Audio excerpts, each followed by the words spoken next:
continue koloba na yo ete mama Annie na ndeko zali kolanda ngai tia yango na mutu ete basonge oyo tobengi kombo emoneseli angelo aye apesi message nde yango mutu eza kosenga ete eza kosenga niveau avancé ya techniquement comment okoki koexplike likambo yango ebimi elingi loba nini le passage ndeko nanga tia yango na mutu ete eloko babengi kombo ndoto eke na groupe ya songe angelo abimelaki nga alobi boye mutu oyo azwaka yango d'une façon générale akokaka ne koyeba kute makambo nini yango elingi koloba basonge oyo eza officiellement reconnu ke nzambe aconnecte na mutu à travers nini songe à travers angelo aye kopesa message oyo ezalaka toujours kokoso mutu mpo bakointerprete yango mpe tokolobela yango place bainterpretaka basonge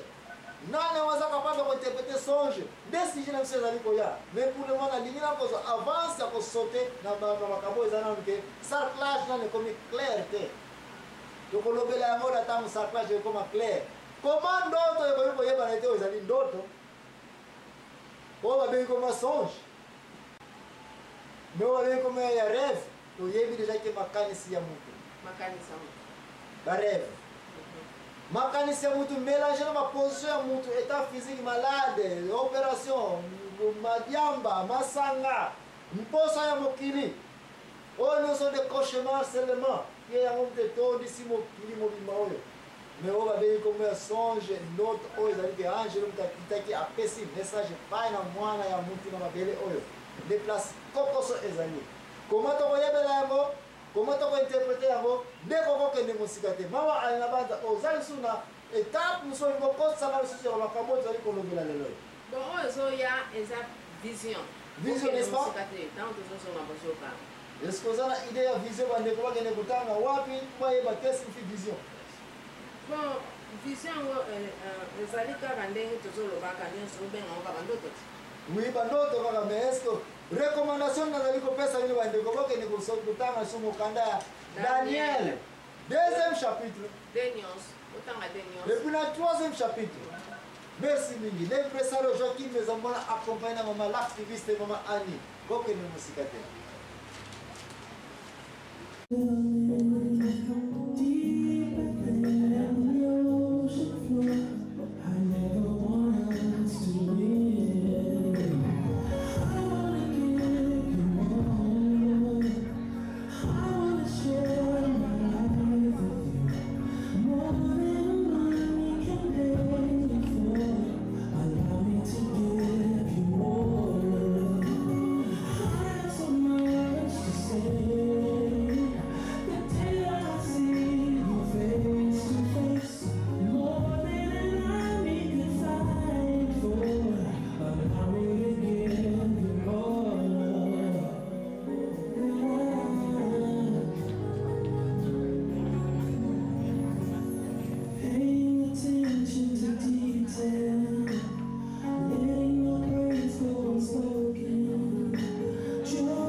makanisi vision elingi koloba nini?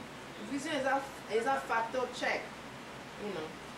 Neti Joseph ndenge boloba Joseph na 12 tribus wana. Soko ko expliquer ngo kona vision. Bon, mama ni na ebite na baza olobi factor check ndio bake olobi en anglais. Ezali ka mutali ko vérifier ba information. Ya wana za ko benga vision. Yeah, yango wana te. Wana vision. Je peux ça un exemple mo yo za na vision. Pona comprendre.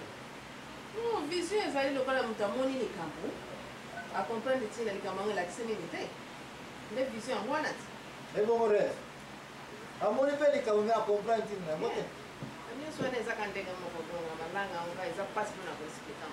Bon, tu as maman Aniete, et là on va comme la vision. Et ça est toujours la confusion, la bande, ça dit qu'on peut faire nini. Barève, bakoshema, basonge. Bamonyo so côté on a mupiku moko. Aucun ni pas. On tient nos yeux dans makamuté.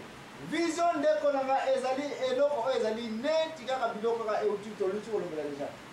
Différence entre vision, n'a pas comme ça, été Moutou, encore une fois, image. À mon image, et puis quand la image, à comprendre qu'est-ce que signifie information, il y a eloko on a siliko mona. Et puis quand on tout ça et puis quand on luka ayeba, oyo eli koloba nini. Et puis moutou a moni yango.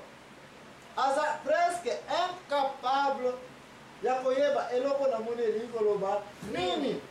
Et puis aza kosenga mutu wake de retrouver boninga na mutu oyo ayebete peut-être aza prophète ou bien a pese confiance que mutu oyo akoyi kopesa na nini explication.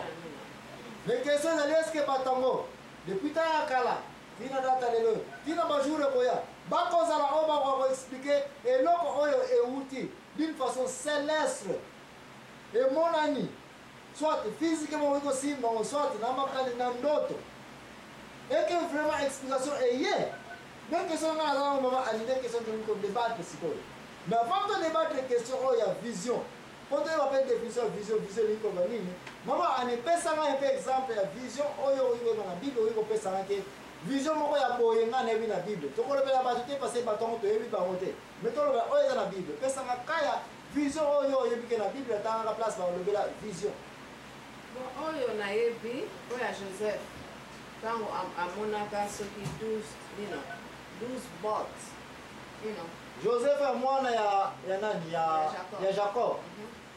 Merci. Est-ce que combien de visions yo yebi Joseph amonaka to et le kaka autour ya Joseph? Ebele?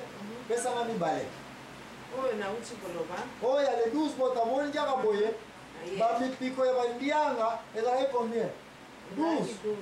Et puis nyonso ekumbami. Moka mtetikala ya hotel n'est-ce pas? Bien, ya mi bale. Oyo na prison quand on a na prison pour expliquer pour la pharaon. Oh, là la prison. La prison explique à d'autres pharaons. I don't know why I go kana hivi. Bon, maman anitika na elle na place wana. Aujourd'hui 50%. Diplôme est aussi bon quand même, n'est-ce pas? Les autres ko chuto yo kama point mikeka. Ndeko na wa tika utsa wana mutuete. Mutu wa bei kombo ya Joseph. Frère na msoro ndeko na msoro mwana ya Jacob. Alors taka ndoto ya 12 bote tele maka. Bongo esa nini nyonse kwa sauf moko tele maki ya yekaka. Esa kwa iko interpréter likambo nini na loti na ndoto oyo kiwa bei kombo ya vision. Pena kwa liye ça ne pona ni esa sous songe pe. Mais comme nini vision. Na kwa yeb ça pona nini. Les places on a repéré une définition vision c'est quoi? Avant que la comme na suka na yo mama activiste na bande ko za kola na ngaite boko tirer conclusion bino boko po ba te songe za eloko mususu vision pesa eloko mususu. Est-ce que Joseph ayebaki ntina ya image o ya monaki no nana wa elagi ko yeba eli ko ba nini kamo oyo